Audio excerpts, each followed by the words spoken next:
কর্মক্ষেত্রে এআই শুনলেই অনেকের মধ্যে একটা ভয় কাজ করে। এই বুঝি কোপ বসতে চললো। তবে শুনলে অবাক হবেন, এআই শিখেই পেশাদারদের গড় বেতন বেড়েছে 150% পর্যন্ত। হ্যাঁ, একদম ঠিক শুনেছেন। তবে শুধু তাই নয়, চমকপ্রদ রিপোর্টে উঠে এসেছে আরও নানান তথ্য। চলুন জানাই বিস্তারিত।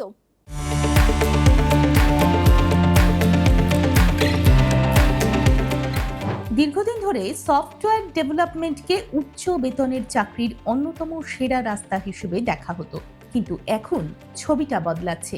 অ্যাডটেক সংস্থা স্কিলারের একটি রিপোর্টে দেখা গিয়েছে, এআই সংক্রান্ত দক্ষতা অর্জনের পরে পেশাদারদের গড় বেতন 147% পর্যন্ত বেড়েছে।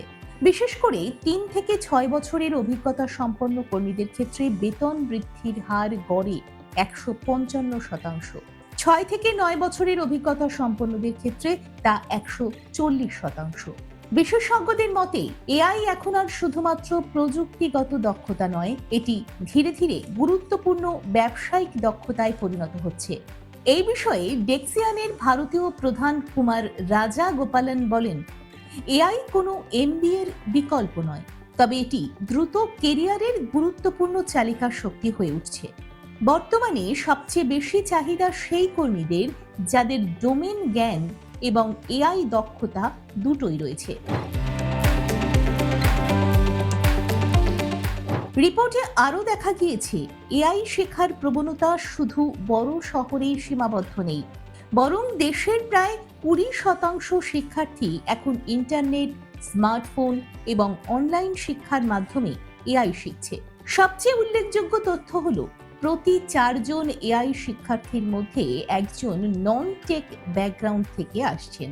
বর্তমানে এআই নির্ভর চাকরির অর্ধেকেরও বেশি সুযোগ রয়েছে ইঞ্জিনিয়ারিং এর বাইরের ক্ষেত্রে। বিশেষ করে কনসাল্টিং, মানব সম্পদ, মার্কেটিং, অপারেশনস এবং ফিন্যান্সে এআই দক্ষতার চাহিদা দ্রুত বাড়ছে। মহিলাদের ক্ষেত্রেও এআই নতুন সুযোগ তৈরি করছে। এআই ভিত্তিক ভূমিকায় যাওয়ার পর মহিলাদের গড় বেতন বৃদ্ধি হয়েছে 145%। কিছু বিশেষ পদে এই বৃদ্ধি পুরুষদের থেকেও বেশি।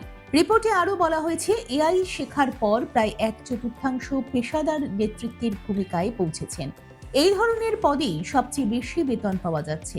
সব মিলিয়ে বার্তা স্পষ্ট, আগামী দিনে কর্মক্ষেত্রে সবচেয়ে বড় বিভাজন ইঞ্জিনিয়ার ও নন ইঞ্জিনিয়ারের মধ্যে নাও হতে পারে, বরং এআই ব্যবহার করতে পারেন এবং পারেন না, এই দুই গোষ্ঠীর মধ্যেই পার্থক্য তৈরি হতে পারে।